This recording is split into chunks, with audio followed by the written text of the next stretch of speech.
Moving us on to Nami, who's a mermaid.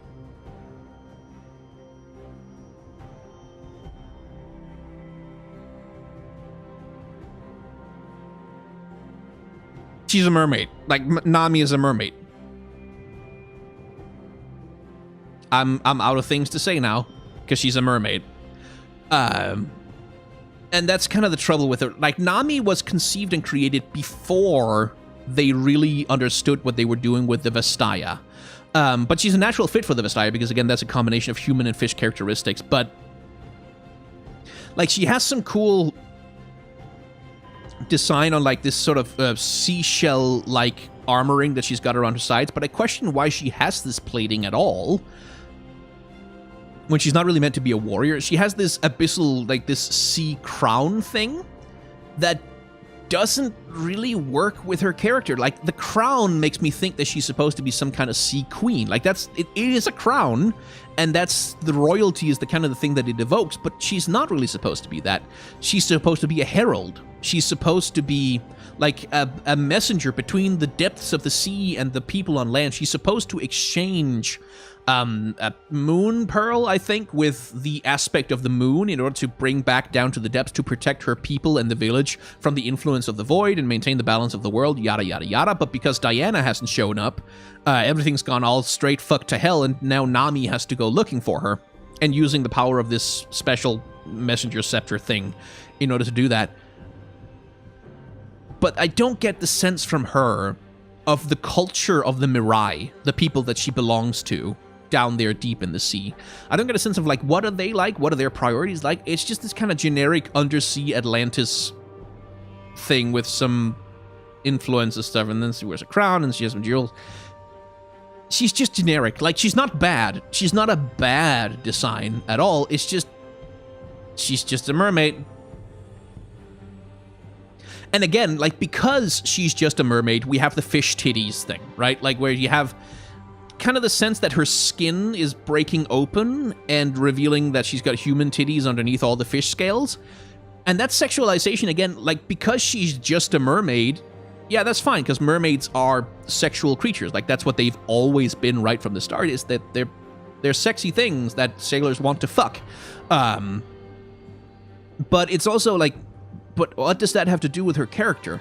Like, being the messenger of the Mirai and trying to save her people? Nothing. It's not a terrible thing. It's just, it doesn't do anything. It doesn't change her. It doesn't inform her character. So it's like, she's fine.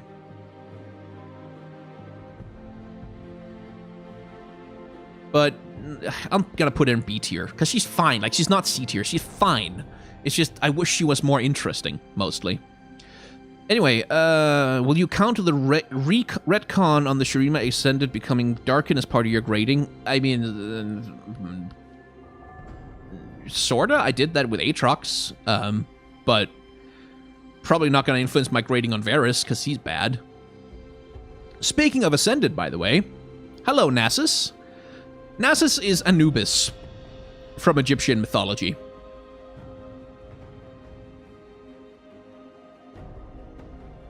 Yeah, that's it. He's Anubis from Egyptian mythology, which is his problem in a lot of ways. Is that's kind of, and that's very much how they designed him to be when they first added him to the game. Is he was literally in the same way that Renekton is it Sobek, who's the crocodile god? I think so. In the same way that Renekton is that, Nasus is just Anubis. And, like, literally unaltered, unedited Anubis, just put him in the game because summoning from some alternate dimension, blah, blah, blah, summoners, etc., etc. And so he arrived in Runeterra as an outsider to Runeterra.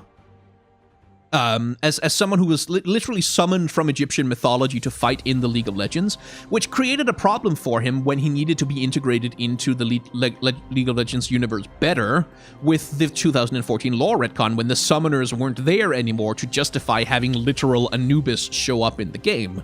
And so what Riot did was they couched him very, very deeply in the aesthetic that they had been inventing for Shurima itself.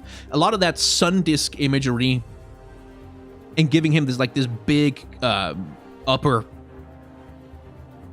I I don't know, helmet thing, plate thing on the armor thing, like tying him really deeply into their particular take on that Egyptian aesthetic. And for my money, it works pretty good. Like, he's a pretty good character design. He's pretty compelling. He's pretty unique. He looks very uniquely like he belongs in League of Legends, even though he's also, like, literally just Anubis. And we're gonna have the same conversation. I might as well just get that over with right now. Where is Renbot? Scion, Timo. There's Renekton. Renekton kind of goes in the same boat, because, like, they're fine. They're fine. And they're fairly unique to League of Legends, but they're also just... It's just so big in Anubis. So, anyway, Nautilus. Hang on. Could you comment on the brutality of Nasus in his stories? There was mention that he melted someone's face on a heated sun disk, faking being the ruler. I mean, yeah, he's a warrior. Like, that's... He was an ascended god warrior. That's kind of... It's kind of the whole point. Anyway, Legends of Runeterra Nautilus over LOL Nautilus. Yes, Drew Molyneux, I completely agree with you. That's completely true. Nautilus, though, is a very old character in League of Legends. Actually, let me check exactly when he was added, because I think he is... Yeah, he's from 2012. He's 8 years old. But he's one of the characters from that time that has aged the best. And that comes down partly to the aesthetics of his character design, like this big, bulky suit of armor that can be reasonably constructed from some relatively simple shapes that can be rendered on lower-end hardware from, 2008. And so he's one of the characters that has survived the transition into the modern era of League of Legends better than most, especially with his texture updates. That being said, you can see that old aesthetic still in his character design in the way that his size is constructed. When you look at champions like Scion, or indeed Volibear, like the new Volibear, the way that their bodies are constructed to make them look huge and imposing is very different than this kind of chibi-looking aesthetic that classic Nautilus has got going on. So when he gets an update, I want to see him have his enormous scale of size emphasized, that this guy is the titan of the depths, like that he's literally like rises out of the sea like a fucking island, that he's the size of small leviathans, that like hammerhead sharks swim around him at about the same size that a fly is to the rest of us. Like, that's what I really want to see as a character design that emphasizes that. But outside of that, I really wouldn't change much about him. Like, maybe give him more of a diving helmet rather than this black void with glowing eyes on it. But I really wouldn't change much about him. Nautilus is a really solid character design for the character that he's supposed to be. And to me, like, with making allowances for the fact that he's really old, for the time that he was produced, to me, he's an A-tier character. Like, because I can't think of a way to do this much better. Like, maybe update the aesthetic a little bit to be more Bilgewatery, give him more of a diving suit thing, like with a closed helmet, maybe? But other than that, he's great. Like, he's exactly what he needs to be for the thing that he's supposed to be in the story. So, NiKo, first lesbian of League of Legends, or at least the first official one, the first one that they were allowed to make official on Twitter after she was released, and they never put it in any of her stories or in any of the media surrounding her whatsoever. They just said it on Twitter that, oh yeah, no, technically she's gay. Riot. Anyway, NiKo.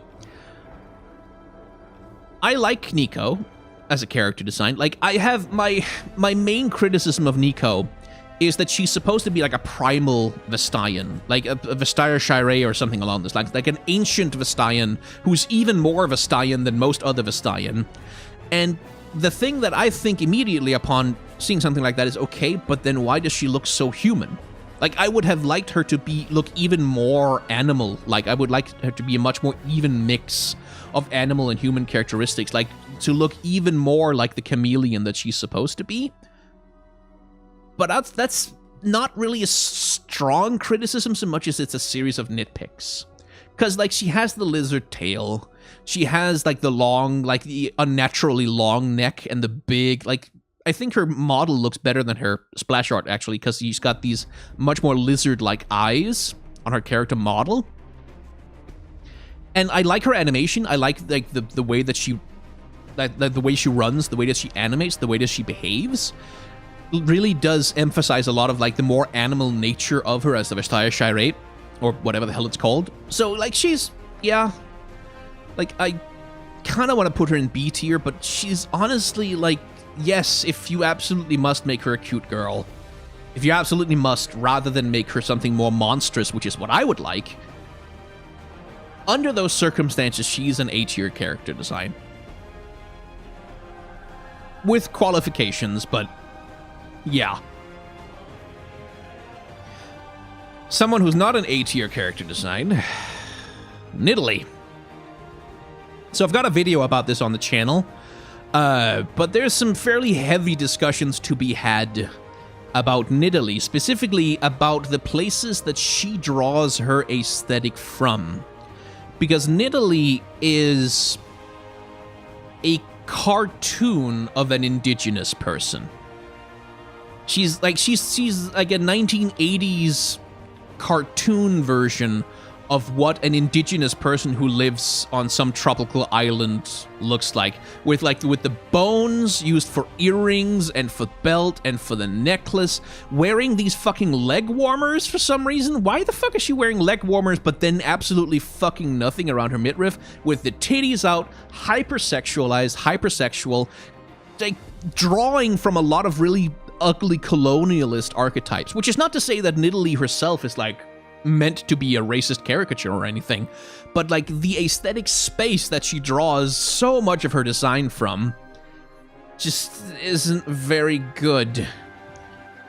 Fortunately, Riot already seem to have cottoned on to that particular problem, and they seem to have decided to do something about it, at least partly. This is a story called Human Blood, and here we get a different Nidalee. A Nidalee who has been updated to look much more like a person and less like a jungle-themed stripper, wearing like some proper crafted clothing and looking like someone who could be a warrior. She has some nice upper arms. She's helping a Vestayan patch up his tail. This seems like a much better version of the character design that they started from.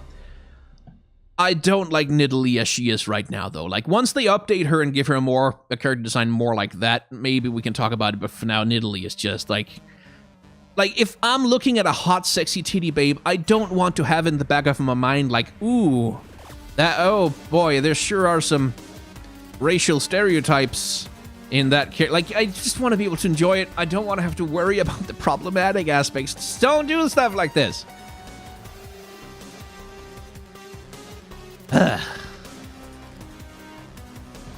Anyway, moving on to another unfortunate soul in League of Legends.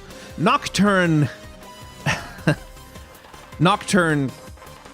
Well, he had his lunch money stolen by Fiddlesticks, didn't he? Like, Fiddlesticks came out, and, like, what the fuck's the point of Nocturne now? Like, what's the point of him? What's he supposed to... He's supposed to be a fear demon? Oh, yeah, ooh, wow, scary compared to Fiddlesticks. Oh yeah, this is like a fart with like scissors on his arms. Ooh. Nocturne is unfortunate. Like, he's really unfortunate that Fiddlesticks has come out and just completely taken over his entire place in the game. Because Nocturne used to be the fear demon, but he can't really be that anymore now that Fiddlesticks is here. And that's kind of not Nocturne's fault. But the way that Riot, like the way that the writers have talked about Nocturne, the way that they want to push him is, and rather than being like a demon of like abject, horrifying, like a jump scare terror, which is what Fiddlesticks is. He's like the jump scare embodied. They want Nocturne to be a sleep demon, like a psychological horror that creeps into your mind at night and tortures you with all of your worst horrors. Like every worst fear that you've ever had, every nightmare scenario you've ever imagined, that's what Nocturne is. That's what he feeds on. Except that that's not his character design, though. His character design is, I have giant red blades on my arms and I'm gonna stab you. Like, that's not subtle psychological horror exactly, is it? It's just monster stab, go kill you. And that's like Nocturne being a victim of another champion's success. I'm gonna put him in F tier because he has no space in League of Legends. He has no role, and the role that he's supposed to fill, he just doesn't. And even outside of the fact that Fiddlesticks has taken all of his lunch money and pantsed him and given him a swirly, he also just isn't a very compelling character design, like just on his own, because it's just like Ghost with blades for arms. Like, what's the point of, like, well, oh, Ghost, he's got sword arms and he's dark. He's just kind of a bad design, even without Fiddlesticks being better at everything he does all of the time. So yeah. Moving on to something that is going straight into the S tier category. Nunu and Willump. I love these two. Nunu and Willump are good. They're so good, you guys. They're adorable. They're wonderful. I love them. Like, Nunu himself has become adorable. Like, I like him now. I don't hate him. I don't despise every living second of his existence the way I did with old Nunu. Because he's cute. He's an adorable little kid who's having a snow adventure with his big Yeti best friend. And Willump is such a clever little bit of character design. Because Willump, when Nunu meets Willump, Willump is a wild, horrifying Yeti. Like, he's a Legends of Runeterra Yeti. Let me see if I can find one.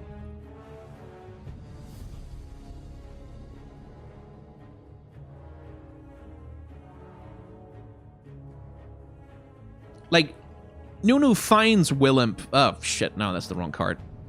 God damn it.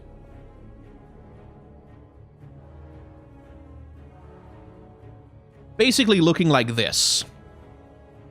This is more or less like the kind of thing that Willump was when Nunu found him. But because Yetis are magical creatures, because they are magically influenced creatures, creatures that are vulnerable to the power of imagination, and Nunu is a completely pure-hearted, deeply imaginative, and magically gifted little boy, Willump, through Nunu's eyes, becomes this. He softens, he turns into a big, cartoony, fluffy bear friend, and Willump recognizes in Nunu someone who can save the Yeti from what they have become. The Yeti were turned into the feral, horrible monsters that they are, partly by the trauma of Lyssandra's betrayal at the Howling Abyss, partly by the trauma of being, like, consumed in the cataclysm that almost consumed all of the Freljord. Nunu has the power to save them from that, to turn them back into something, well, cute, but also something that has, like, a dignity and a purpose in life, and, like, to make them a people once again, which is why Willump decides to travel with Nunu and help him. And I really like that. Like, there's something so sappy and wholesome and adorable about the idea that the thing that has the power to save the Freljord is just the pure-hearted imagination of a child. Like, I like that as a concept, especially in League of Legends where everything is so fucking bleak all the time, and there's horrors from the void, and there's war, and there's killing and death, and everyone's parents are gone, and it's like, in League of Legends where everything tends to go to shit so often, it's just not, it's just, no, it's just like a little oasis, just like, oh, thank God, like, oh, I don't have to, oh, we can relax now, things can be nice. We can have fun snow adventures with Nunu and his Willump Yeti friend, and we can just be happy for 2 seconds instead of being all depressed about everything all the time. So that's nice. I really, really like Nunu and Willump, and I love Willump's, like, he's a complete Ghibli character design. Like, he really is, like, with the spirals and the horns and the big mouth, a complete My Neighbor Totoro. It's adorable. It's good, it's lovely, and I'll defend it to the death. Anyway, Scott Turner, I'd like to see grown-up Willump. What does he look like when Nunu gets older and their relationship changes? No longer an imaginary friend, but maybe a brother or father figure. That would be a great place for Riot to take the lore for these two characters, if they ever do anything with them ever again. I'm not sure they will, because Riot generally tends to not follow up on things ever. They make all these cool characters and then they never do anything with them. Anyway, moving on to Olaf. He's pretty easy to place. He's C tier. No, actually, you know what? Fuck him. I'm gonna put him in F tier. Let me tell you why. It's the horns on the helmet. Oh, I'd be happy to put Olaf in C tier, if not for the fucking horns on the helmet. So Olaf, like Nami is a mermaid, Olaf is a Viking. He's just like the most painfully generic berserker Viking I have ever seen in my entire goddamn life. Looking absolutely nothing like a real Viking would. And even him, by the way, like he's got the exposed thighs and the exposed chest and the exposed upper arms. He doesn't wear a lot of clothes because he's iceborn, whatever. But even he still wears leather and metal plates and fur. Ash. Even Olaf still wears leather, fur, and metal. Ash. Anyway, horns on helmets doesn't make any goddamn sense because it's just a handlebar that your opponent can use to drag you to the ground and kill you, or to take off your helmet and hit you in the head and kill you. Handlebars on helmets are not a thing. They don't exist. Vikings never used them. They don't exist on any helmets that have ever been found that weren't strictly ceremonial. They're stupid and I hate them, and I'm putting Olaf in F because of it. If not, he would be a C tier because he's just a fucking Viking. He's just a fucking Viking. Not even a very historically accurate one, but who cares? Anyway. Oriana. She's kind of a difficult one for me. So, Oriana's original lore, way the hell back in the days of the original League of Legends, Oriana's original lore was that she was the last creation of a brilliant inventor, whose one regret in life was that he never had a daughter, he never had a family. And so his very final creation was to make a clockwork daughter for himself, a wind-up doll daughter, protected by this ball, which was sort of vaguely implied to contain the consciousness of her dead father. But they then enter the League of Legends and become champions through the fighting, etc. And part of what Oriana was originally was that she was this creepy little doll creature with a mechanical mind that didn't seem to understand things like empathy and, morality and kindness, and like who would cold-bloodedly murder someone and watch them bleed and go, this is fun. Because she didn't really have the clockwork mind to understand the human heart or stuff like don't murder people because it's bad. So she was kind of a horror character in that sense. She was kind of a terrifying thing. And I kind of liked that. I really liked this idea of this terrifying robot daughter that was built by a despairing scientist who probably should have known better than to try and build a mechanical consciousness. I kind of liked that. That has changed. Oriana's new lore, at least as far as I remember, is that she's a girl who used to live in Son, and who was the daughter of a brilliant inventor who spent his life trying to help people not die from all the pollution in Son. And Oriana, after her father died from all the work that he was doing, Oriana took up his work, and in order to survive the work of trying to help people, more and more of her, she replaced parts of her body with mechanical pieces, more and more and more and more, until one day, finally, her heart couldn't take it anymore, and she had to replace the last bit of her that was human with something mechanical. And now her story, rather than being this horrifying, scary robot girl, is more a thing of someone who has been turned into a machine, looking for a way to feel human again. Which I think is a really interesting story conceit that they just kind of haven't done anything with at all, and it kind of makes it, I don't know how to conceptualize of the ball in Oriana's new lore state, because it's not the consciousness of her father anymore, for sure, so I don't know. I like the concept of her. I like the concept of a little mechanical ballerina character being a champion, so I feel like as a character design she's a B tier, but in terms of the lore and how that ties into the character design, I don't know what to make of it. I really don't. Okay, guys. There's only 1, 2, 3, 4, 5, 6, 7, 8, 9, 10, 11, 12, 13, 14, 28, 42, 58, 9, 60, 61, 62, 63, 64, 65 champions left. We're almost there. Oh boy. Anyway, Big Daddy Ornn. And he is talk about your furry bait, like even not quite as much as Volibear perhaps, but good lord. A lot of people got thirsty for this boy when he first came out. Yeah, I see it in chat. My boy Ornn. I like Ornn a lot.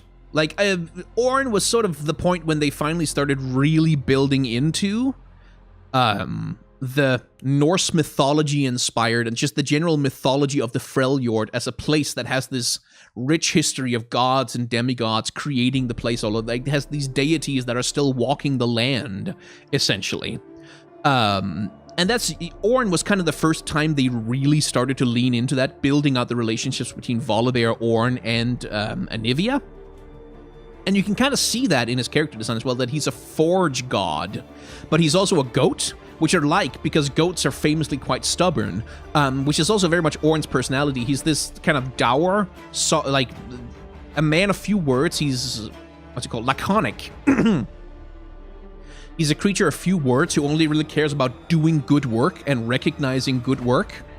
But who also, like, obviously has a massive soft heart once you get underneath the gruff exterior, but who's also very focused on their work and doesn't want to, like, talk too much, and is, like, stubborn and kind of grumpy.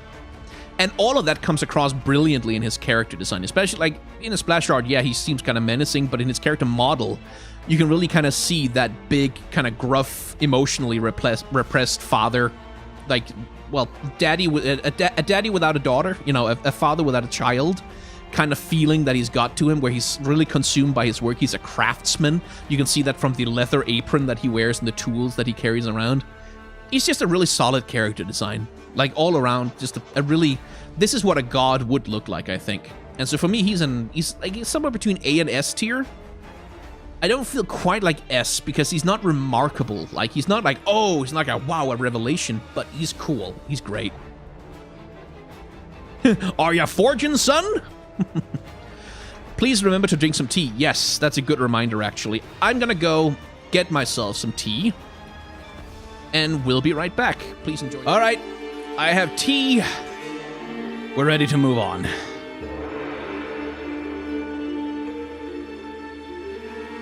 Now, how's that for a snack to go with the tea? Pantheon, also known as Pantheon to some. Put the Pantheon theme on. Let's see if I have it. I'm not sure if I have it in my playlist. I can add it. There we go.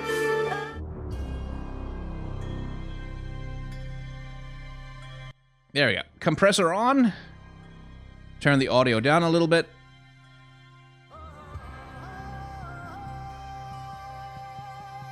Anyway, just enjoy that view for a little while. So Pantheon is a really great character update. He's really fantastic, because if you remember, old Pantheon was literally just an extra from 300. That's it. He was an extra from 300. That was the only thing about him. Is he was a Spartan from 300. And there was fuck all else to him whatsoever, which sucked. Like, he was a really terrible character design. So when Riot decided to update him, I was very curious exactly how they were going to go about doing that, because, well, like, there weren't that much to work with exactly, was there? What they did was something very, very clever. They conceptualized old Pantheon as essentially an embodiment of the aspect of war, and Pantheon now is Atreus, the man who was possessed by that particular aspect. He was defeated and slain in battle by Aatrox, completely destroyed. But while the aspect of war was wiped out, Atreus himself managed to hold on, and in his determination to stay alive, his complete refusal to die, he was able to call on some measure of the aspect's power. And, well, basically I'm a lesbian, but God, fictional men are really cool. Yes, Hatsune Cat, that is a common sentiment. He is able to win back some of his strength, defeat Aatrox, and, well, become a new aspect of war, but a man rather than a god. And he has a little bit of mesotheism, in the sense that he is actually very, very resentful of the aspects. He's very resentful of the gods and the divine powers that rule over Targon and much of Runeterra, because, well, they control people's lives and they bring death and destruction and ruin everything. So Pantheon now stands for the power of man above all else, the power of human beings who suffer and die and go through pain and misery in order to live their lives with dignity and some level of kindness and empathy. And that makes him a very interesting character, and his character design is brilliantly designed to express it. First of all, he's one of the very few male characters in League of Legends who I would genuinely say is sexualized. And I know for some people, like, well, Set is one of them also, but he's one of the few that, like, decisively his character design is created to be sexually appealing.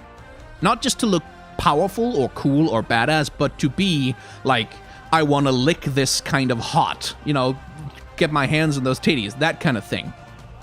And specifically, I believe he's sexualized for the queer male gaze, which is nice. It's nice that there is such a thing, which of course also tends to be quite appealing to the straight female gaze or the bisexual male gaze, and etc. So gaze theory is always kind of problematic to talk about, but that's nice. Like, that's, again, much like how I've talked about with, like, Illaoi and Callista and Jinx being nice just because of the fucking variety. Just because they express something different, a different kind of fantasy, a different kind of thing.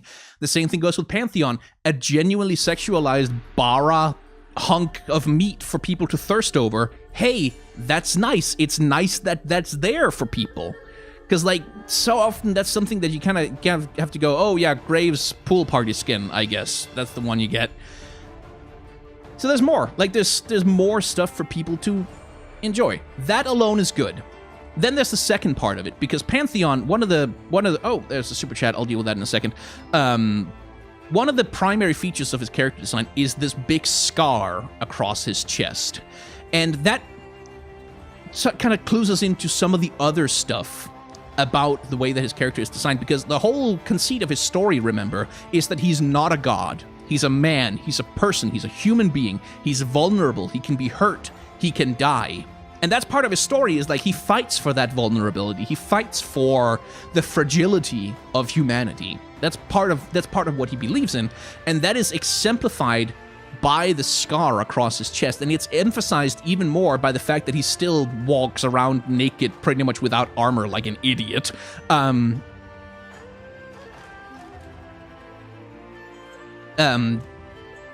needed to deal with the thing in chat. It's emphasized like he is vulnerable. He looks vulnerable. He looks human. He looks fallible. He looks to a certain extent, he's built like a brick shithouse, but there's an extent to which he looks like he can be killed, like he can be hurt. And I like that. Like, I like that a lot. It's a very effective set of character design decisions. On top of which, he's also heavily sexualized. Which, like, again, if every single goddamn character in League of Legends, like, if all the dudes were sexualized in this kind of way, if it was just over and over and over again, I would be annoyed by it. I'd be like, oh, fucking hell, one more, another one, Jesus Christ. Like, that would bore the fuck out of me. But because he's pretty much the only one who's sexualized in this way among the men in League of Legends, it makes him interesting. It makes it a point of variety. Of, dare I say the dreaded word, diversity. So anyway, Pantheon goes in the S tier because that's one of the best recontextualizations of a pre-existing character that the game has. Okay, Fume Knight said almost 5 hours in. Yes, I know. Going strong. Yes, I am. I can handle it. Those 10-hour Final Fantasy VII Remake streams prepared me for this. Amanda J, thank you for going into all of these. Love bioluminescence. It's a very cool phenomenon. Thank you for that super chat. And Eric Alejandrino said is hot. Yeah, but Pantheon can get it. Yeah, a lot of people expressed that general sentiment. So, moving on to someone like less sexy. God, I hope so. Which is Poppy. Poppy is one of the first sort of major Yordle reworks that we got, because Poppy used to look, as you may remember,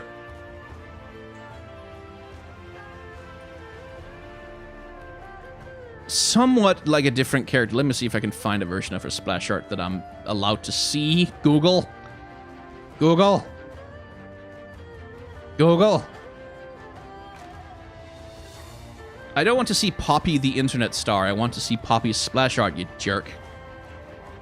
Come on. No? Okay. Why? Why is this so hard? Okay.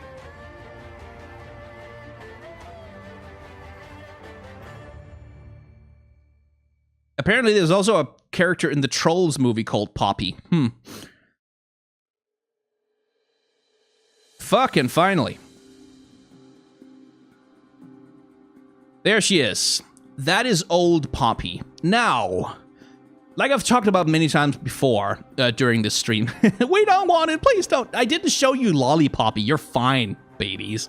As I've talked about multiple times before on the stream, in the early days of League of Legends, Riot didn't know what the fuck they were doing with the Yordles. Like, they didn't know what the Yordles were, what they were supposed to be. They didn't know how to conceptualize them or especially think about them.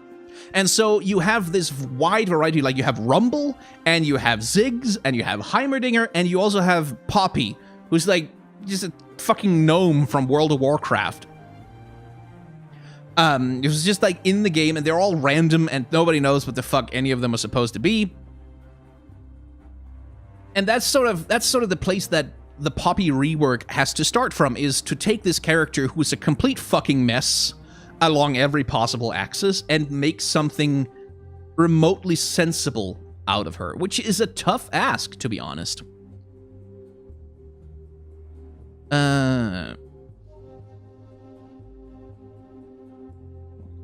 Cower! Cower in fear! Gaze upon the horrors of early League of Legends. Gaze upon it! Gaze upon it and be afraid. Anyway, that's what League of Legends used to be like back in the day. Just be glad you're living in the modern era. They had to take this character who was kind of a fucking mess with no real place and no real conception in League of Legends, who really didn't have much of a history. She used to be like a blacksmith, vaguely, but also an ambassador, sort of. And those things didn't fit together, like, at all.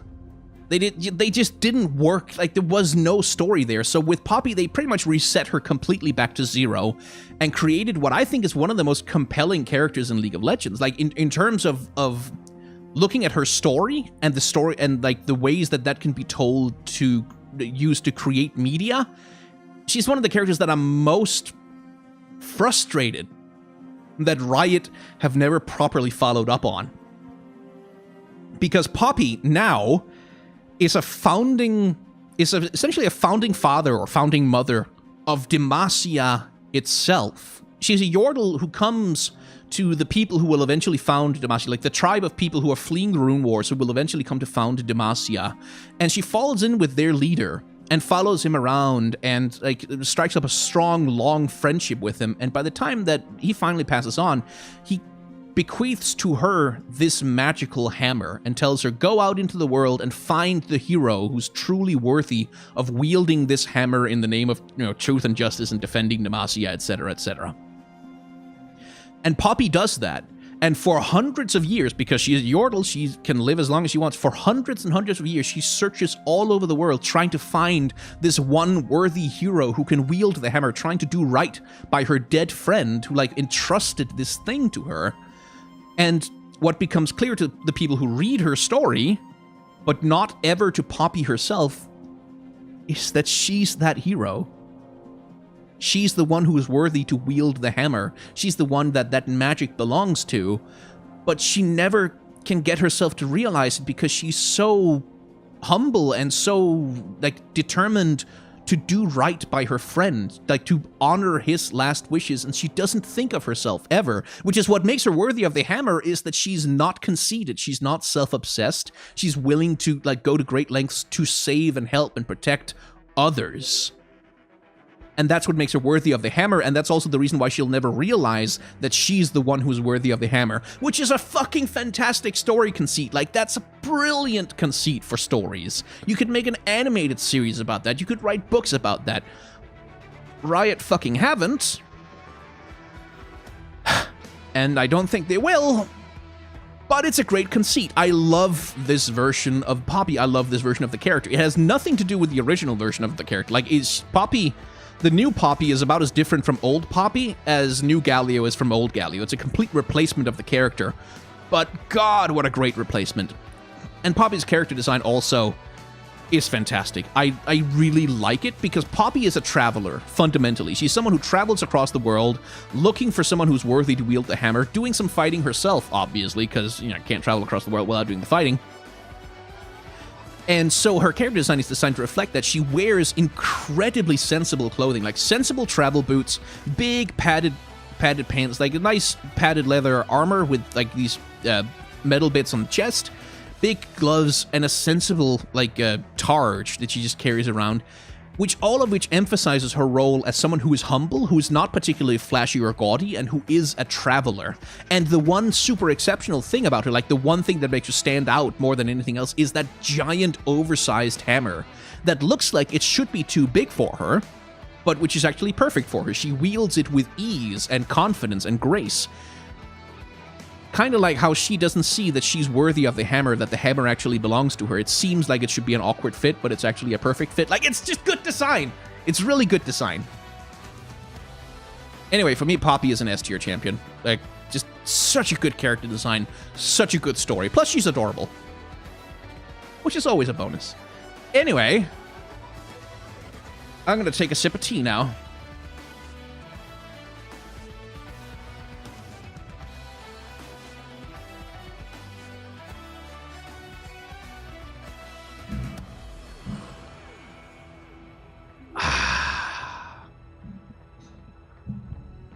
Anyway, thanks for traumatizing us. You're welcome. Please, Daddy Sky, no lollipoppy, please, my eyes!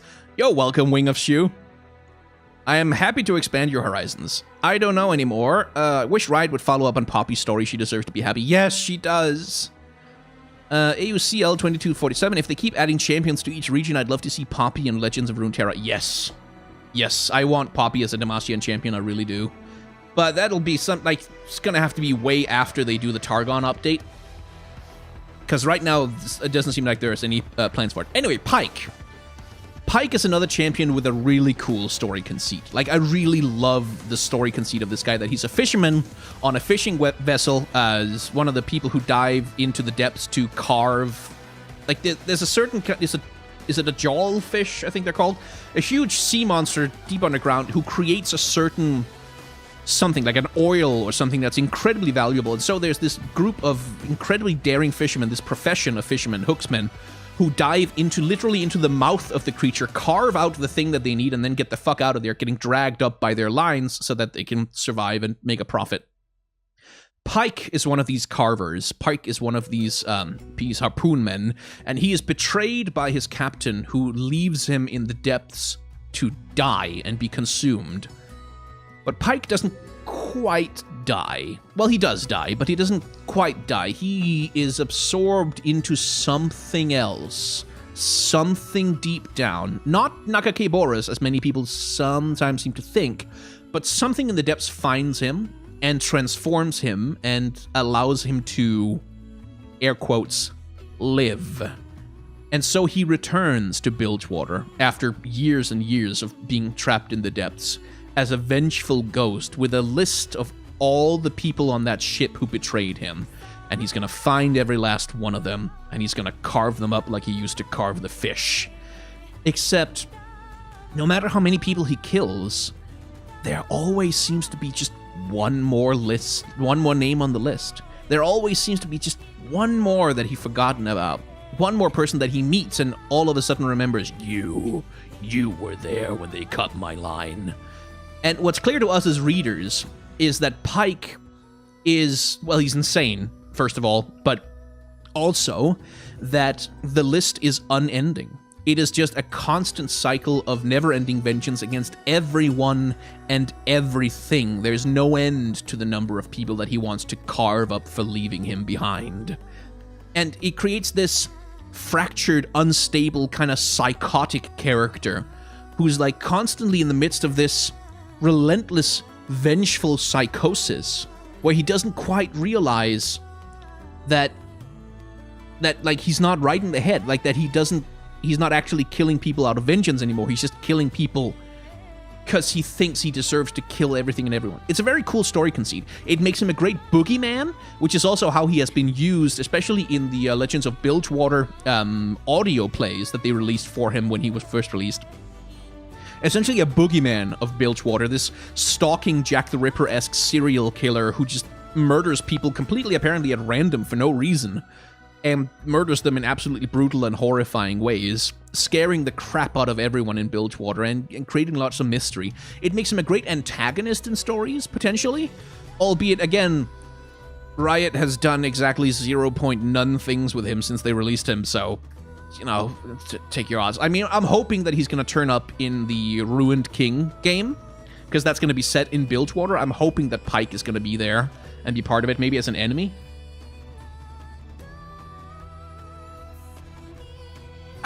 So yeah, that's very cool. In terms of his character design, I think he's a little... I mean, look at this collar that he wears. This shark bone collar with all the teeth pointing inward, essentially mimicking the moment when he was swallowed by the jawfish and betrayed by his crew, is very cool. I also think it's like kind of way the hell extra. Like, it's so over the top. It's a little bit silly. I still think it's very cool, but it's like, did he just wear that for work? Like, is that just how he dressed normally? Or is that something that the depths did to him? Who knows? It's impossible to say. His character design generally is fairly simplistic. Like, he wears a normal, like, sort of vaguely fantasy piratey looking outfit. He's got one bad eye and one good eye, at least in his character model. And he's got this long hooked knife that I really like. Like, this sawtooth, shark tooth design on the knife is really cool. He's very basic. Like, outside of that very extra collar, he's a really basic character. He's a very basic cutthroat kind of standard character. Not terrible. Not amazing. But just, like, good. Like, for what he's supposed to be, that's a great little bit of character design. Nothing to get worked up over, though. Which leads us on... Okay, Kiana. Yeah. Which gets us to Kiana. Kiana, huh? When she came out, I released a video that was simply titled, like, that, where the thumbnail was just, like, Kiana splash art, and the word meh next to her. And I mostly still feel that way. Because Kiana is, like, this is another hot girl. She's another hot girl. She's supposed to be, like, essentially a princess of a sort, like a part of the nobility of Ishtal, who's fighting a deadly political conflict using her exceptional magical powers in order to take power over the city and have her genius recognized by all those around us because she has massive ego issues. It's just like a hot girl. She looks... I mean, part of it is that she looks too contemporary, like with the top, which is like this little dress, and the leggings and the sandals. She looks like someone who could be walking down the street right now. Yeah, I mean, I don't think she's terrible as such. She's just another hot girl. And her costuming especially is so... It's weirdly understated for how extra her personality is, like for how flashy and show-offy and like self-obsessed her personality is. Her outfit is just like it's a dress and some leggings. So I don't know. I would have liked her to be more gaudy, more elaborate, if you absolutely must. There's more you could do with this. But I also know for a fact that, like, for a lot of people of Latinx heritage, this to them was representation. Like, it represented a certain kind of character archetype that's very important to them.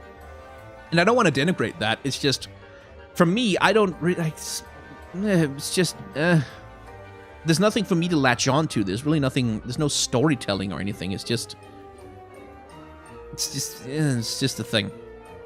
Yeah, mobile game advert tier. Yeah, it feels like a mobile, like, yeah, it feels kind of like on that level, which bothers me.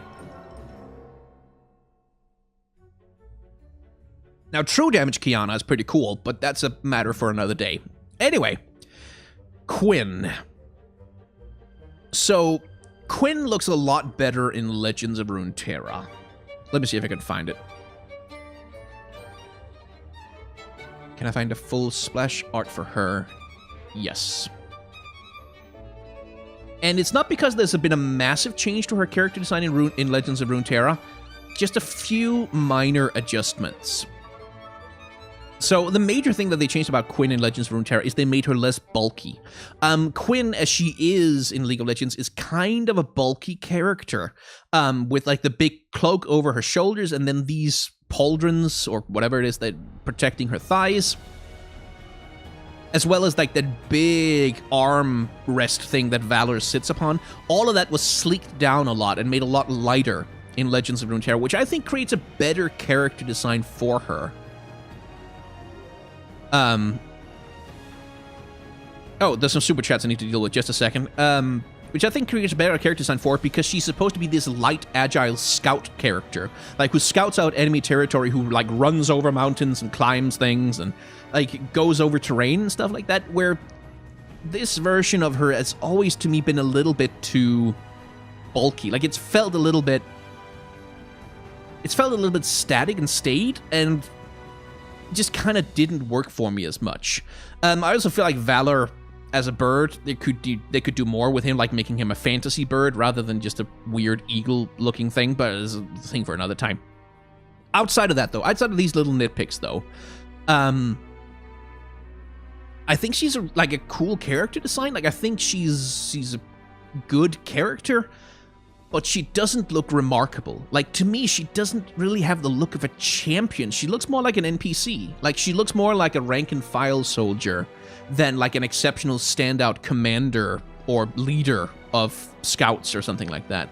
And part of that comes down to, again, remember how we talked about with Garen and Lux, how Demacia's aesthetic has kind of moved on around them? It's the same thing for Quinn a little bit, that she has, like, the world has kind of moved on around them, but they've never really kept up, so they don't really look like Demacian officers. They look like rank and file, which might be a part of the point. It just makes her not an especially interesting character design. Not bad, just eh. Anyway, there were some super chats. Give me a second. Do you think the thing that took Pike is the same thing that infected Nautilus? No, it's not. Nautilus is a servant of the bearded lady, Nagakeboros, and he was... I'm not sure if he was necessarily taken over by her, but like, he's very much there. Pike seems to be in the service of something completely different. A drowned city of sorts. And I believe the writers that I talked to about him, they didn't tell me exactly what was going on with him, but they intimated that there's something special going on with Pike, which is not quite the same thing as Nagakeboros and not quite the same thing as Nautilus, because the sea is deep and dark and hides many dangers. Anyway, Fidel Robles? Sorry, I don't know how to pronounce that correctly. That's really unfair of you. I feel, as a Latino, I feel Kiana has a very different bone structure that accurately represents Hispanic indigenous mix. Also, her makeup and personality is an ode to this culture. Yeah, like I said, I don't really know much about that. I've heard from people that they feel represented by her. I think that's fine. I just think that as a character design, she's not very interesting. Not bad, just not interesting. Quinn it to win it. All's Vel that ends Val. Anyway, let's talk about Rakan. I think until Rakan came along, Ezreal was the primo fuckboy of League of Legends. With Rakan, that position was decisively overturned. Rakan is fuckboy number 1 of the entire game. The fuckiest of all the fuckboys. The himboest of all the himbos. And I like him. I like him a lot. I think Rakan is a great character and a great character design. Xayah is... well, we'll get to Xayah once we get to her, but Rakan is great. He's based, at least in part, both him and Xayah are, on Birds of Paradise. which are famous for their absolutely ridiculously gaudy displays of feathers and dances and courtship rituals that they display to their partners in order to, to find a mate. And that works really well. Like, you can see that in the gaudy color expression of Rakan, like the big, bright, feathery hairdo he's got going on there, as well as his cape and his general aesthetics. Like, that works really well. I like that he has a few of Saya's feathers attached to his cloak as well, as a reminder of, well, his lady love. And he's just like, he just generally does look like that kind of well-intentioned, fun, charming moron. Who cares more about, like, dancing and partying, but who's also super, just crazy, absolutely devotedly in love with his lovely lady lover. And so, like, yes, he's a pretty damn good character, and I'd put him in the A tier.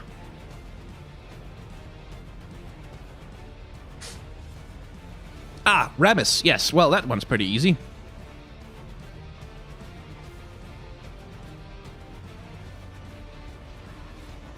Anyway, moving on. Ah, right, Rek'Sai.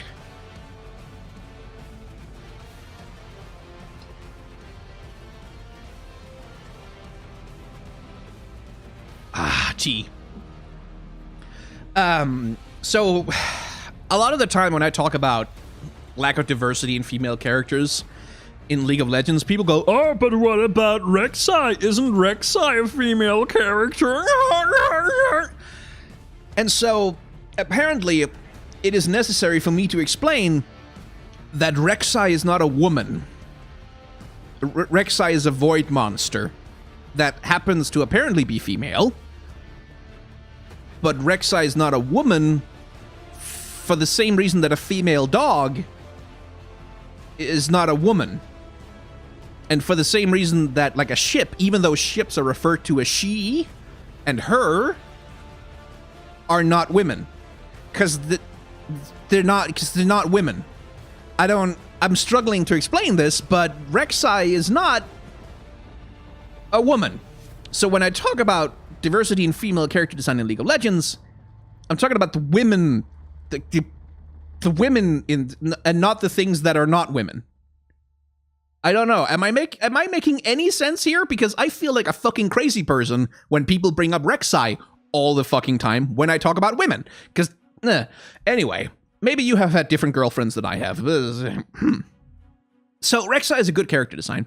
I like Rek'Sai. Like, she's, again, you can see that those stages of evolution as they try to figure out what the Void is even supposed to be in League of Legends, where you can see the influences from someone like Kha'Zix, like the kind of bug-like aspects of her character design, especially with the legs and the claws and the mouth bits. You can see those influences present in Rek'Sai, but also that she's evolving more and more towards the sort of cosmic horror aspect of the Void, that she looks much more like an alien rather than looking like some kind of corrupted version of like a normal world creature. And so that's, like, it just makes for a good character design. There's not that much to say about it. Like, I like the emphasis on her big front claw arms, because she's like, she digs underground. I like the whole land shark idea with, like, the fin on her back. But outside of that, it's like, there's not much to say about her. She's just really decent monster design. Probably A tier, actually, come to think of it, because the land shark thing is really cool. Rek'Sai and Malzahar would make a cute couple, don't you think? Just like Ezreal and Taric. I don't think Malzahar has any sexuality anymore. I think he's just void. Like, he just cares about the Void. Anyway, Renekton. We've already dealt with Renekton. It's the same story as with Nasus. He's Sobek. He's literally Sobek. He's got a nice aesthetic that places him in the League of Legends universe, but he is Sobek, and we've already put him in exactly the same tier as Nasus. Moving us on to Rengar. The first furry of the League of Legends games. Well, no, Nasus was technically the first furry, wasn't he? But Rengar is, like, more. It's, like, even more so. And Rengar is a character of some frustration to me, because he's a Vastaya. And we know from, like, the picture of Nidalee that we looked at previously, like, with her new character design, that Vastaya can be, like, complete animal people, like full-on furries or scalies or whatever. They can be, but consistently, Riot, especially when it comes to female Vastaya, don't do that. They seem to prefer to turn the female Vastaya just into, like, fuckable ladies all the time. Ahri, Xayah, and indeed NiKo, rather than leaning into the mixing of animal and human characteristics. And Rengar, for me, is kind of the exemplar of that, because this is what Vastaya can be, clearly. They can be actual full-on fucking furries. That's canonical in the game. But apparently only the dudes get to be that. Like, that bullshit fantasy sexual dimorphism thing that World of Warcraft used to do really, really a lot of, where, like, the male orcs are, like, these big, giant fucking brick shithouse hulking things, and then the lady orcs, oh yeah, all titty and ass. Like, that sexual dimorphism bullshit, which kind of gets on my nerves, because it's so overplayed. Like, oh god, do something different. Anyway, Rengar himself is, like, fine. He's fine. Like, yeah, he was a hunter with the thing and the knife, and he likes to hunt things, and he's got claws, and he's also a tiger, leopard, cougar, thing, animal, whatever. And he's got the eye patch because he's got a scar over his eye because he lost his eye to Kha'Zix, and he's got hunting trophies on his pauldron. He's, like, fine. I don't know that there's much to say about him as such, that he's just fine. He's a perfectly fine B-tier champion. Oh, right, Riven. I almost forgot about her. So Riven is one of those characters who is immensely popular, but I just kind of can't get behind her character design very much, and it's partly not really her fault, because like a lot of the other champions we've talked about, she was put into the game at a point in time when the aesthetics of Noxus and Ionia were not really very well defined at all. Like, there wasn't really a Noxian look the same way that there is nowadays. And so Riven looks kind of like a mess. Like, it's what's she wearing? Where's she supposed to be from? Like, the green of the rune magic in her rune blade. Green used to be very heavily associated with Noxus. You can see that, for example, in the old version of Swain, but it isn't anymore. Noxus is all about red and black now. And so the green has kind of fallen out. So this doesn't look like a Noxian blade anymore at all. It looks like some kind of Ionian thing, except it couldn't possibly be. The same thing goes for, like, the green of her pauldron and, like, all the browns and purples. That used to be more associated with Noxus, but it isn't anymore. So Riven, who's a former Noxian soldier and a really dedicated Noxian soldier who decided to turn on the Empire eventually, doesn't really look like she's from there. Which leaves her with only one other opportunity, which is that she looks like maybe she's from Ionia. And you can kinda see that, like, with the ridiculous anime hair and, like, the robes and stuff. But even that, with the big giant metal plates and the huge gauntlet for some reason, no. So she's another one of those characters that has kind of been left behind by the game, ultimately. Where she used to fit in a lot better, but because the game has changed around her while she hasn't, she's become a bit of a misfit now. Which is a bit of a pity, because she has a fascinating story, like the whole story about how she might probably have been the one who murdered Yasuo's master, and Yasuo found her and then forgave her for the thing that happened and helped her kind of get out of being prosecuted for it, and forgiveness, self-forgiveness stuff, etc., etc. And apparently, going by some of the voice lines that were data mined, I think Riven is going to be in Legends of Runeterra. I think? Am I remembering that wrong? No, there were some hunters in this thing. Yeah, I think so. And I think she's being retooled to be more of an Ionian champion, specifically like a former Noxian who now lives in Ionia and fights for it. And presumably that'll be the direction they go in when they do the character design update. But as for Riven herself, she's like a C tier right now. Not really her own fault, but just because the game has moved on so much around her that she just doesn't look like anything anymore.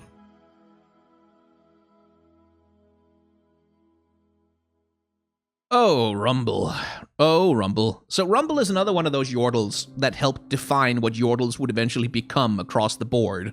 Because he was the first Yordle to be added who was, at least to my memory, like genuinely looked like a little tiny furry creature.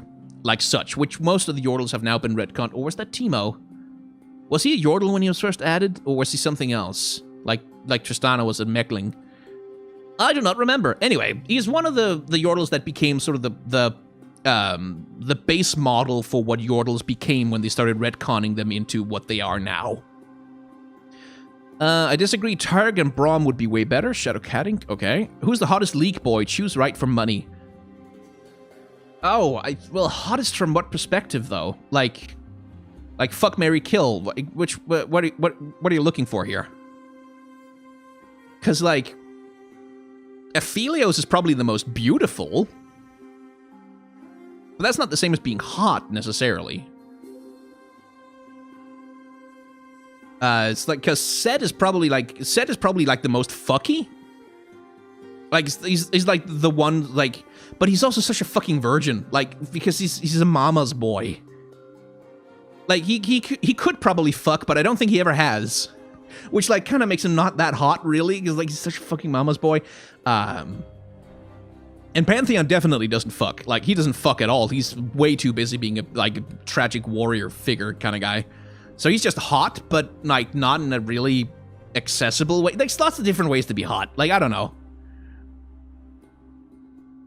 Anyway, Rumble. We were supposed to talk about Rumble. I see I have activated the horniness in chat. Anyway, Rumble. His character design is like... So we have this idea of a Yordle riding a mecha, which is a good idea because you have these tiny little Yordles and they can build big machines and ride around them and break things. So the conceit of Rumble's bot is that it's a scrap bot.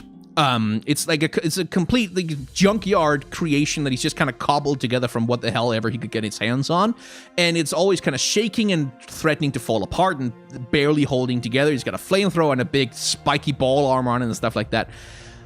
And that's kind of like, okay. And you can kind of see that in the design of the thing, as like with some stuff that's kind of seemed duct taped on. But as a junk bot, partly because the game just didn't have the fidelity to support it. Yeah, a lot of people find Silas the absolute hottest boy in League of Legends, probably because he's like traumatized and smelly and you can fix him. But like as a junk bot, like it kind of needs higher fidelity to really like be cobbled together from all kinds of little bits and pieces. And that's just like a matter of having higher detail on the character model, I think. I also think his feet, like these like suction cup feet-ish things, just look terrible. Like I would like him to have two mismatched legs instead of this weird saw blade thing and these harpoon spikes. Like a lot of it is just kind of messy in a way that doesn't really add to the character design. It's not terrible, but it's not great.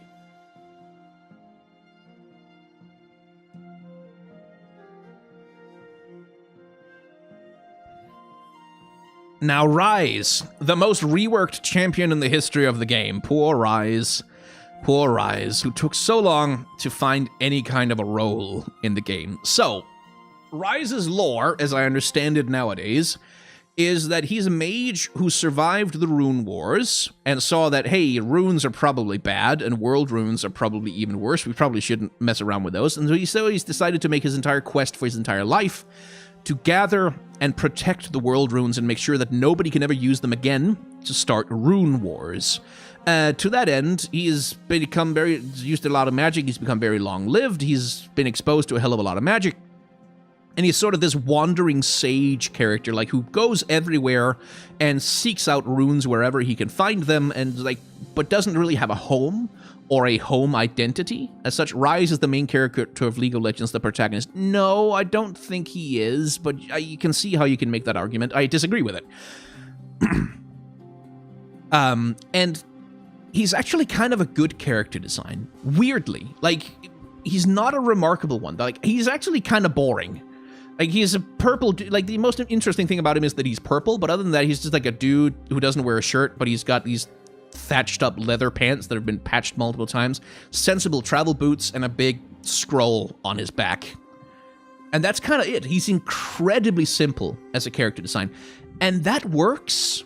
Like, that works for what his character is supposed to be. This traveler who has no home and who isn't really interested in his own comfort or his own anything, really, but who is just doing a job over and over and over again, constantly working towards a particular end with no rest in sight. And yeah, that works for that, but it's also not that interesting. It's a perfectly solid, well-crafted, put-together character design. I think the purple is probably going a little, like... I don't know. Like, I kind of want to make him a higher tier, just because it's a really solidly put-together character design and extremely simple, but I just also don't feel excited by him ever. I don't find myself interested in him ever, which I feel like is a mark against it. Sejuani, who, with her update, for me at least, is an A-tier champion. And this is, again, just to fucking keep bashing on Ashe. Sejuani, the leader of the Winter's Claw, the war mother of the Winter's Claw, like the tough lady, tough warrior who toughs things out toughly, still wears fucking furs and leather, Ashe. Still wears big, like, there's people who sometimes talk about, well, Ashe is an Iceborn, so wouldn't it make more sense that she's trying to prove her mettle and her strength by resisting the elements by not wearing too many clothes? And I go, okay, sure, but then why the fuck isn't Sejuani doing that? Like, why is she, like, the tough lady warrior lady who's obsessed with proving her toughness?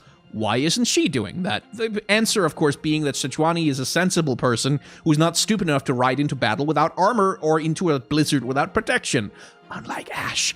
And also, this, like, there's the boot plates. Like, she has the biggest boot plate in all of League of Legends. Like, Sejuani is a gifted girl. She's well stacked. Which, like, you know, I wish she wasn't designed that way, but whatever.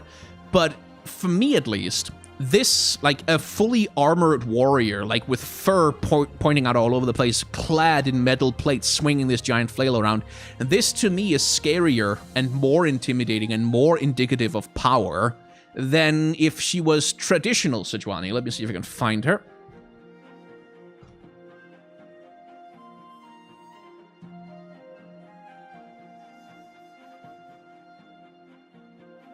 Than traditional Sejuani, who still rides around in the same chainmail bikini and fucking nothing that her original character design was based around. Like, this to me is a lot less intimidating because it looks like it just plant an arrow between, like, right in her unprotected stomach or in her thighs and bleed her out pretty easily.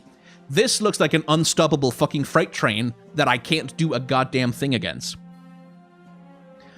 So yeah, like, outside of the boot plate, which kind of bothers me. Now, actually, the boot plate on Sejuani specifically, I'm actually kind of more okay with it. Like, it's a dumb thing, but the Freljord is matriarchal.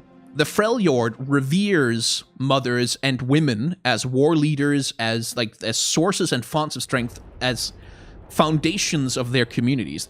They revere females and femaleness, womanness. And so in that sense, yes, within the confines of that particular culture, you can make the argument that having boob plates, like emphasizing the female shape, emphasizing female fertility and stuff like that, can be a symbol of martial power as well. You can make that point. I don't think I would, but you can. Like, I think you could reasonably make that point so long as you don't look at the rest of League of Legends and see, oh, hey, look at Lux with her boot plate, and look at Leona with her boot plate, and look at all the other dumb boot plate that's all over the goddamn game. It's like, if it was an idea that was only used here and you could see there was a clear intent behind it, yes, you could make that argument. But so long as there's a stupid boot plate everywhere else, I'm not willing to accept it. Anyway, let's see, there's some super chats I missed. Wings of Shu. Actually, if my early League history is right, at first female Yordles were a different race than the male Yordles. Yeah, we'll get to that when we get to Tristana, because there's some stuff about that we could probably talk about. Hedge Knight, I'm more interested in why Rumble is the only Yordle who wants to stay in Vandal City. Yeah, I don't know if that's canon anymore. Rumble really needs a lore update, so I'm actually not sure about that one. Necrit would probably know. Stop, Skyn. You roasted the Iceborne so much she's just ashes now. Ahaha, ahaha. Games for the win. Finally, I can support one of my favorite creators. That's very kind of you. Thank you for that super chat. But anyway, Sejuani is good. I like Sejuani a lot. I like that she rides a giant boar into battle. That's badass as hell. And she's a solid character design all around. Moving on to Senna. Senna, for me, is like somewhere between B and A. And I want to go A just because I like her. But she's somewhere in the between space of those two. So Senna came out of fucking nowhere for me. I saw the leaked skin for like the true damage Senna, and I was like, I mean, it's probably a new champion, but they're surely they're not gonna bring Lucian's wife back from the dead. Like, he's been like, it's the whole character. His whole character is that he's sad and angry because his wife is gone. Like, that's literally all Lucian has ever been about. So if you brought her back, what would Lucian even be? How would he even have a story without Senna to be sad and angry about? Turns out they found a way to make it happen. Senna is kind of an interesting character design, because, well, we can't really see this on her character model, but because of her cloak. Her cloak is this tattered, ghostly thing that follows her around as she runs, and the cloak is also the main visual connection that she has to the aesthetics of the Purifiers, to the aesthetics of Lucian specifically. Because that's the thing that most explicitly looks like the kinds of clothes that he wears. As for the rest of her, again, we have this champion who's weirdly contemporary, like who wears leather leggings, or freaking some kind of latex pants, maybe? Something along those lines. And some really contemporary-looking shoes, and this like leather chest plate, with just even more booby boob armor in her character model than it is her.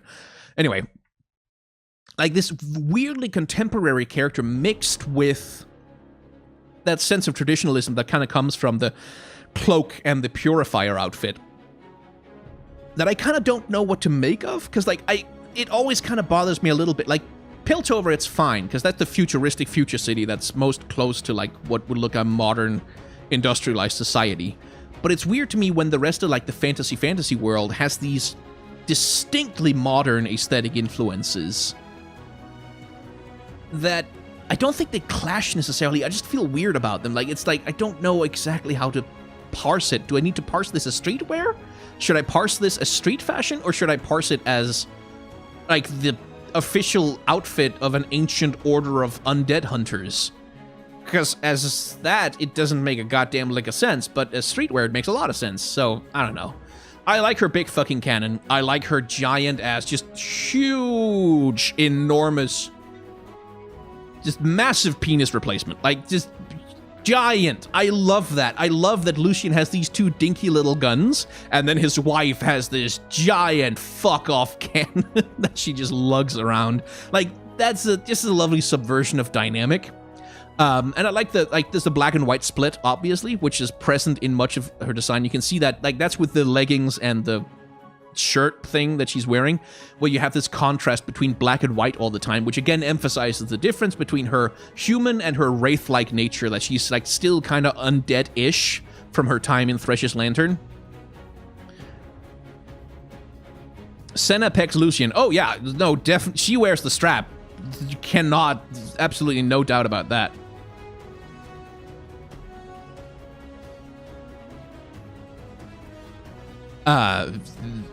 Definitely. So, yeah, I mean, I think she's fine.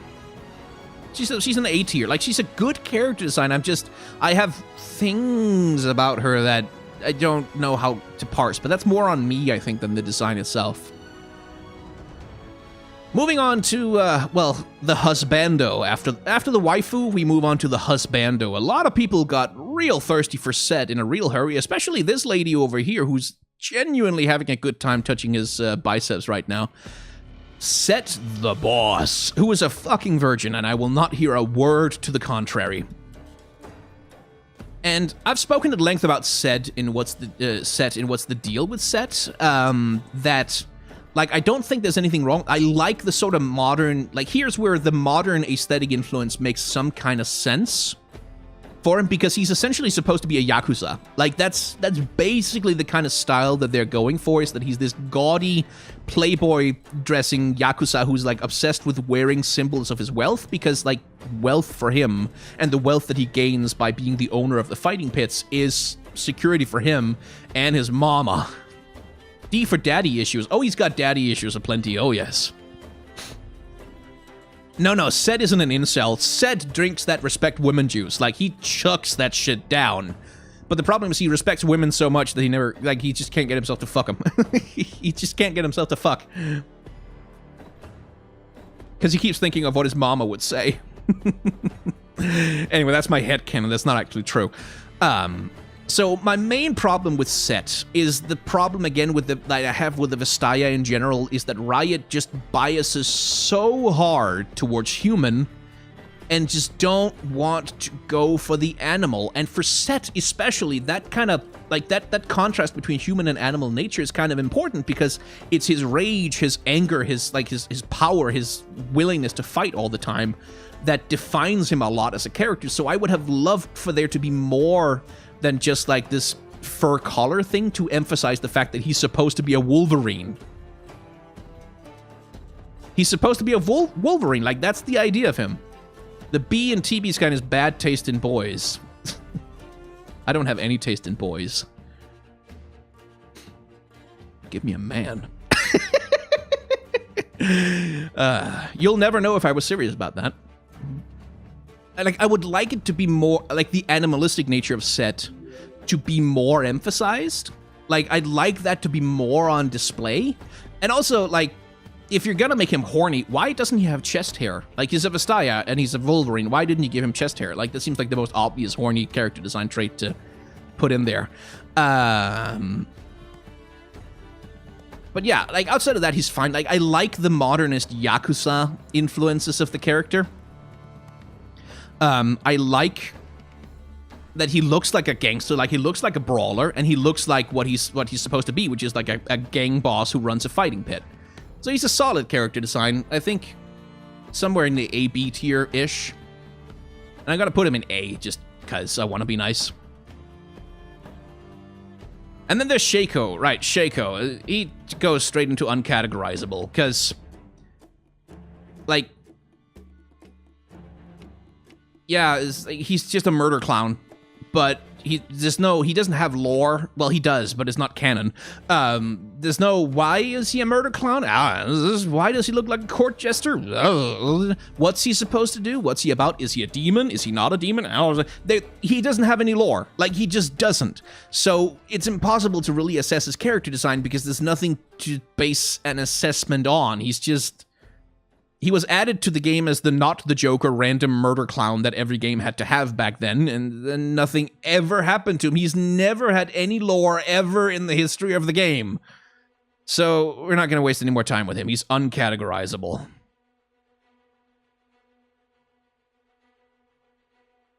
I think a cool, subtle way to make Set look slightly inhuman would be if his hair was short enough to show that he doesn't have human ears. Yeah, something like that.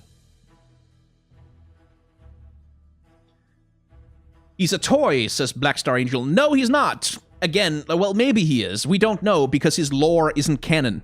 The lore that he has is not canon. Anyway, let's talk about Shen. So, Shen is a ninja.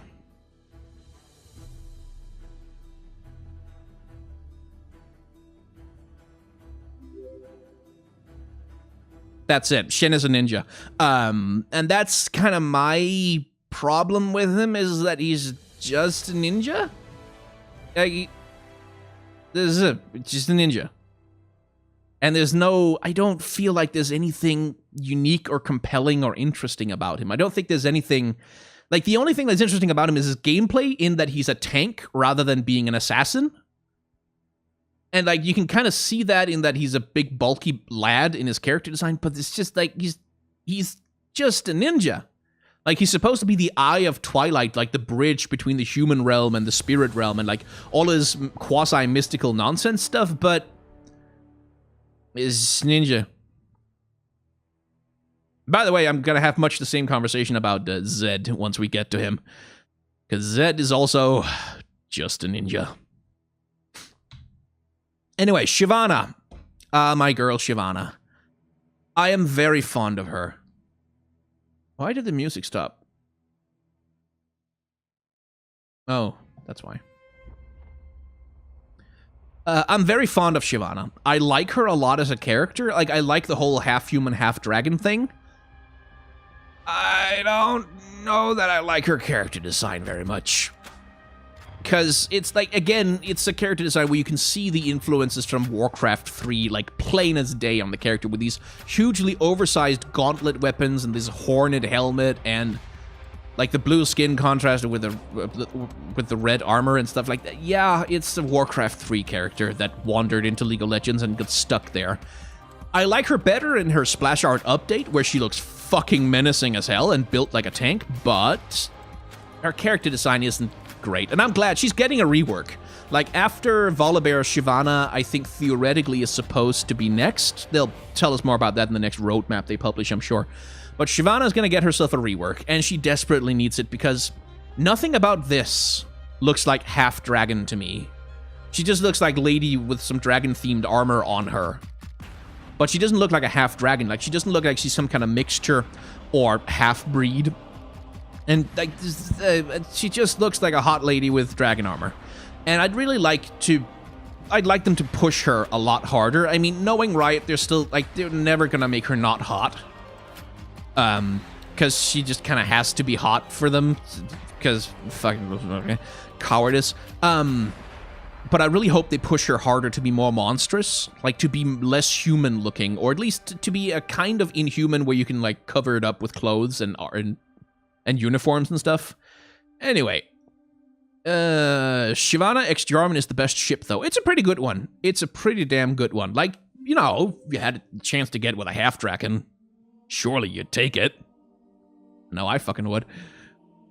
Moving on to Singed, one of the last ugly champions in League of Legends, and I love him for it.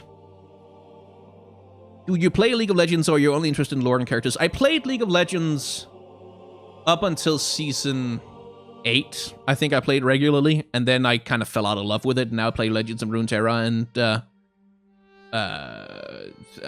TFT. TV's guy wants a furry waifu. Excuse me. Well, actually, dragons aren't furries. Dragons are scalies. I just get your terminology straight. Anyway, Singed, the last ugly champion in League of Legends. One of the last ones, at least after Swain and Urgot got reworked from their ugly forms into their extremely fuckable forms, apparently. Singed is sort of the last of the unappealing, ugly champions from League of Legends past. And what I mean by that is that Singed is a character who, like, he is kind of cool, in a manner of speaking, but he's not supposed to be appealing. You're not supposed to look at him and go, oh, yeah, I want to be that. Oh, yeah, cool. Oh, that's like a peak performance, ideal male body. None of that is in there. He is unappealing. He's lanky. He's thin. He's balding. He's wrinkled. He's visibly decaying. He's, like, not nice at all to think about and look at. Kind of like old Urgot was this shambling mass of flesh on legs that just kind of all over the battlefield and like poison at people, like ugly and grim and unappealing. This implies that Twitch is fuckable and I do not support this. Oh, you should don't go on the internet, my friend. Just don't ever. You should not be online. That's probably a bad idea for you, because, oh boy. Anyway, Singed. He is not a great character design as such, I don't think, because like, he's supposed. There's a couple of conflicting things going on about him. First of all, Singed is a tank, which you look at his body and you go, no, he's not. This guy looks like he could be knocked over by a stiff breeze. How the hell is he supposed to be a tank? He does have a big shield, but it's like, it looks like if you punch him, he's gonna break in half, right? Because he's this thin, spindly thing. He's also supposed to be an alchemist, which the character designers chose to show by having him just literally carry a giant bottle of alchemy on his back and like having bottles and stuff of it with him all the time. which is like not super subtle, where like normally where you want to portray an alchemist, like you'll give them some kind of medieval science-y like outfit, maybe a plague doctor outfit, something along those lines. Like there's lots of stuff you can do to make them look like they are alchemisty, usually robes, usually something along those lines. Singed looks like he wandered in from like some kind of cyberpunk fantasy hybrid universe somewhere next door. He really doesn't look like he belongs in League of Legends, especially not the modern state of Legends of League of Legends and Runeterra. And that's because he has never changed his look even once since he was added to the game. They've only ever updated his textures. So I like Singed that he is one of the last ugly one of the last unappealing champions in the game. I'm really glad that there still is one, but I don't think he's a great design. Moving on to Sion, another character like who used to be ugly and unappealing, like old Sion, like the zombie thing where like the arrow in his head and like looked really kind of ugly and disgusting, was also reworked into something that looks much more badass and appealing and like, yeah, there's a power fantasy kind of thing, which isn't really a bad thing because old Sion was garbage. Like, he was terrible. The old Sion had a voice like he's a terrible Arnold impression. Which it wasn't great. And new Sion is better along every possible metric. And I really do like the concept of him as this great Noxian warrior who was sewn back together and just sent back into battle to fight again and again and again as a kind of automaton, almost a robot with a furnace in his belly that keeps him going. And my favorite detail about Sion, like I do like the idea of his jaw being the bone of a King Jarvan that he killed, but my favorite thing about Sion is the knife that's stuck in his head that creates this long little ponytail that follows him around. Because that seems like such a necromantic detail. Like, that seems like such a thing of, like, if you pulled the dagger out, he would stop working, or something along those lines. That looks like some kind of blood magic ritual kind of marker thing that really lends an air of mysticism to what's otherwise just a kind of standard big tanky warrior design. Like, where you get that little bit of weird magical mysticism just from that dagger that's stuck in his skull. Anyway, Sion is a perfectly solid character design. It's like an A/B kind of, I think more of a B, because he's ultimately not that interesting. He's just good. And then there's Sivir. Ah, Sivir. Yet another one of those splash arts where there was a tiny little bit of a cosmetic imperfection on her splash art once upon a time, and then the League of Legends community threw a fit about it, and then they changed that to remove the cosmetic imperfection. Specifically with Sivir, she used to have a gap between her front teeth, and the League of Legends subreddit freaked out so fucking hard. Like, holy shit, it was like thousands of upvotes and just people upon like, oh god, how could it possibly, oh no, you can't even, like, how dare you give her a gap between her fucking front teeth, which is like a normal thing that people have. Anyway, that's my salt out of the way. So Sivir the Battle Mistress is supposed to be a mercenary who makes her living in the desert, like, just murdering people. Also, she's Sina the Warrior Princess. Like, she's both of those things at the same time. And I don't really mind her character design that much. Like, I would like her to wear, like, a chest armor. Like, instead of those straps around her titties, maybe have, like, a leather vest or something. Some kind of armor, anything. And the same thing around her, like her midriff. I don't mind the thighs so much because of the desert, whatever. But she does look kind of pale for someone who spends all day, every day living in Shurima. I don't really mind her character design that much. The big thing for me, though, the big thing about Sivir that bothers me is that she has no scars. Which, like, okay, so, like, mercenary for her entire life, a hard-bitten, hard-fighting, desert mercenary who fights people and kills people for money. But she doesn't have any scars? No battle damage? At all? What? Like, ugh. Even if you want to argue that she's the best warrior who has ever existed in the history of all things forever, it's like, yeah, but at some point she still had to be a learner, right? Like, at some point she wasn't the best warrior ever.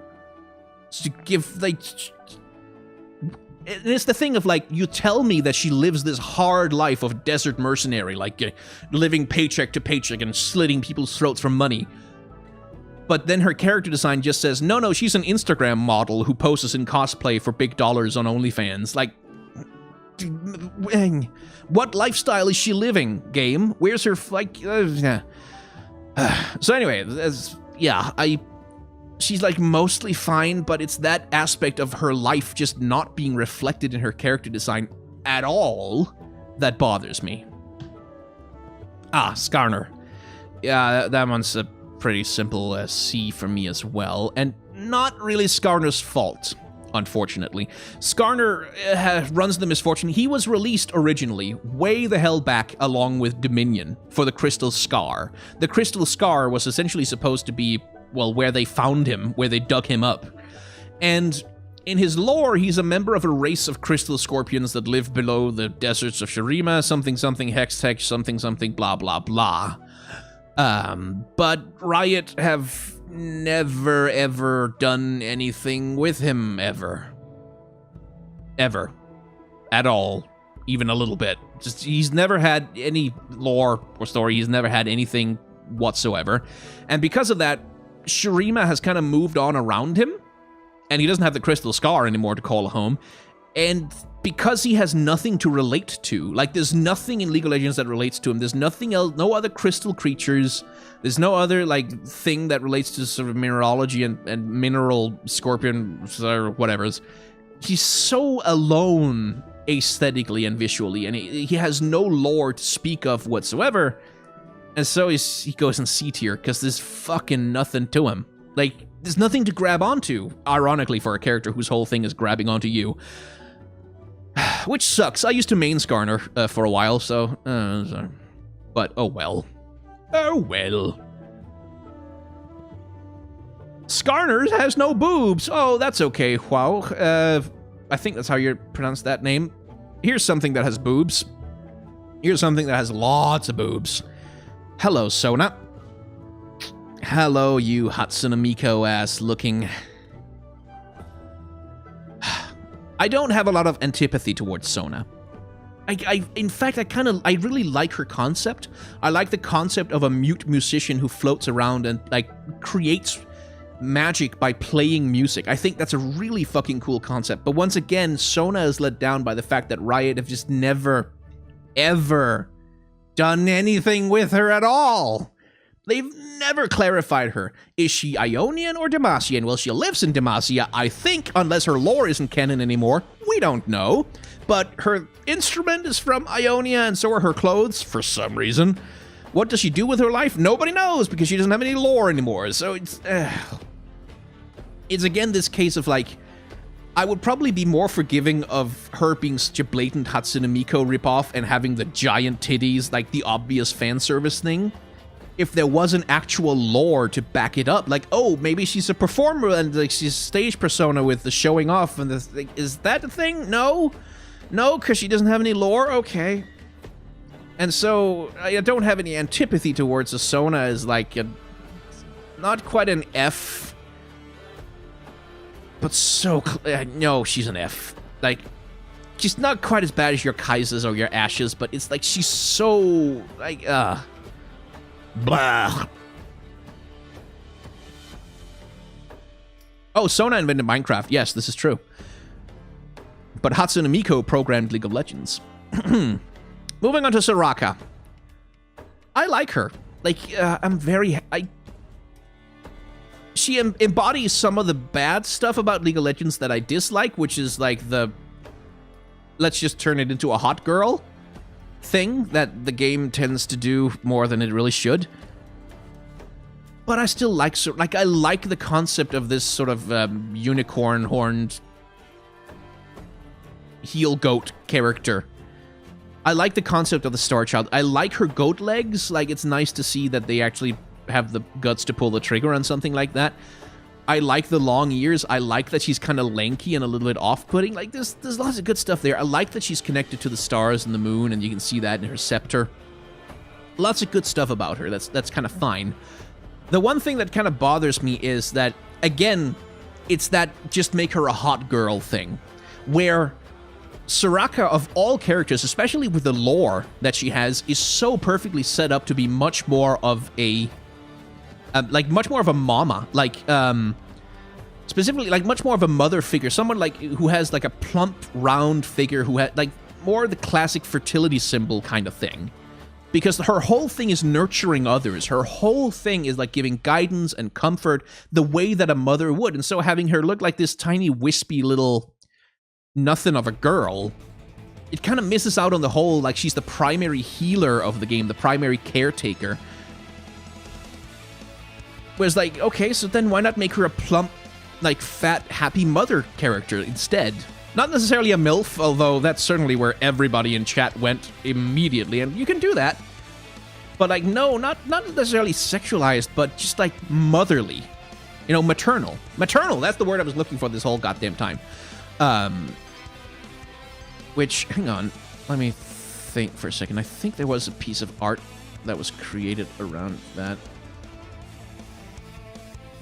But do I have it saved anywhere? I don't think I do. No.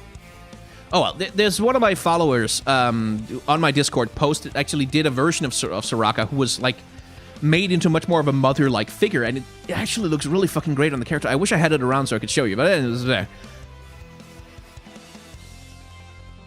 Soraka is, like, I like her enough to put her in the B tier, but I don't think she's a great character design. And then there's Swain. Like, Swain, again, is a pretty easy one for me. He goes into the A tier.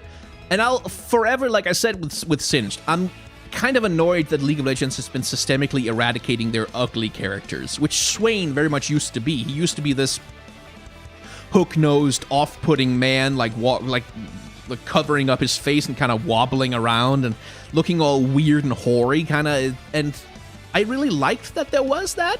And then with the update, they turned him into basically like Lucius Malfoy with the daddy factor turned up to 50. And like, certainly chat seems to be very fond of that. And I don't blame you. Like, he's certainly turned into like a Silver Fox type character that a lot of people find extremely appealing. I just kind of grieve a little bit. Snape? No, he's not Snape. He's Lucius Malfoy. I just kind of grieve a little bit for the loss of ugliness as a character fantasy, which, you know, this is just me.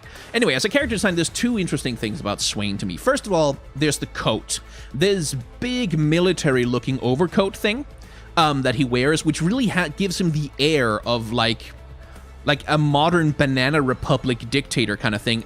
There's a great production of Richard III, starring Ian McKellen, where he plays like a modernized dictator version of Richard III. And one of the things that he's got going on is like this really fashy coat that he wears over top of his sort of SS-looking uniform, because that's kind of the story they're trying to tell there. You have this kind of modernist, stark, almost a little bit like sort of Soviet or Nazi aesthetic with the big overcoat that he wears over his shoulders, which I find is not explicit enough to be problematic, fortunately, but it's like a cool modernist reference to something that's kind of outside the scope of Noxus. The second thing that's cool about Swain, obviously, is the demon arm that he's got going on now, which is a new addition to the character, which gives him, like, old Swain always had the demon problem that, like, his base form just looked like some dude. Like, it was just some crippled dude, like, walking around. Maybe I shouldn't say crippled. I don't remember. Is that one offensive? Because isn't that like a specific type of injury, specifically with the leg? No, I don't know. A disabled person walking around. He just looked like someone.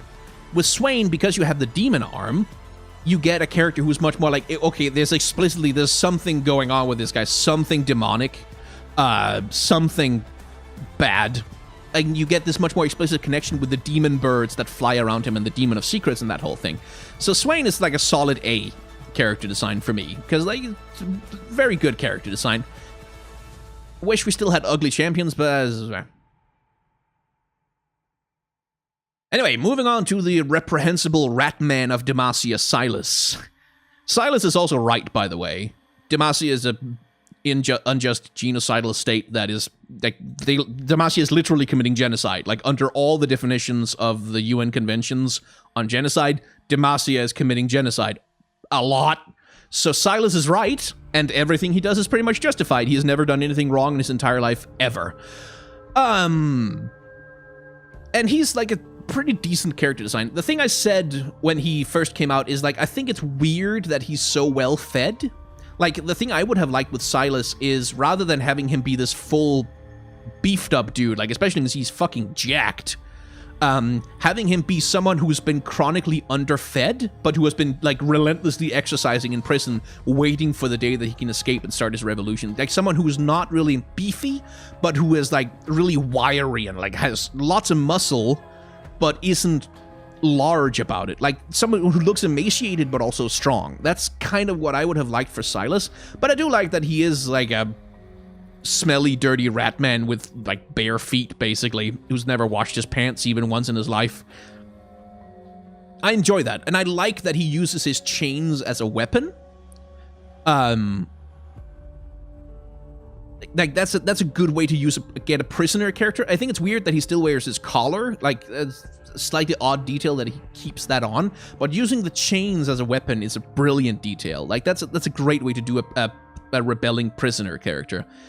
So Sylas for me is an S tier, because like I couldn't really think of, like, outside of my little nitpicks, which I feel are more personal than objective, I feel like he's really solid. Plus, you can't underestimate the fact that people fucking love Sylas, and they love fucking Sylas too.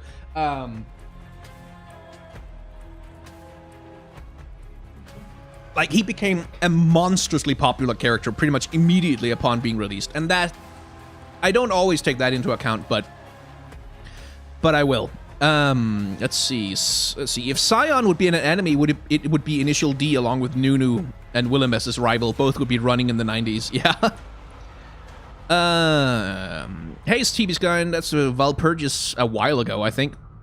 Really glad to finally catch one of your streams. I love Shyvana, but I wish she had way more muscles. Yes, I do too. I don't think she will, but... Fruitsy. Yeah, Sivir should at least have a scar from her encounter where Cassiopeia almost killed her. Yeah, you'd think so, wouldn't ya? And Alex Shiraki? Demacia and rats are very nutritious, Skyn. How do you know that? Anyway, Syndra. She's just a titty babe again. Like, it's another fucking one of them. So many. And with Syndra, it bothers me because, again, much like with Kai'Sa, her story isn't about that. Her personality isn't about that. Syndra is a mage of incredible power who was locked away in a shrine in Ionia because she was literally a threat to the world. And she was locked away for ages, like forced to dream forever. And then finally, she was freed by some very stupid people who did a dumb thing. And has managed to free herself, and now she's out in the world looking to extract her revenge and do stuff with her power, because power, magic power. And that's what her story is about.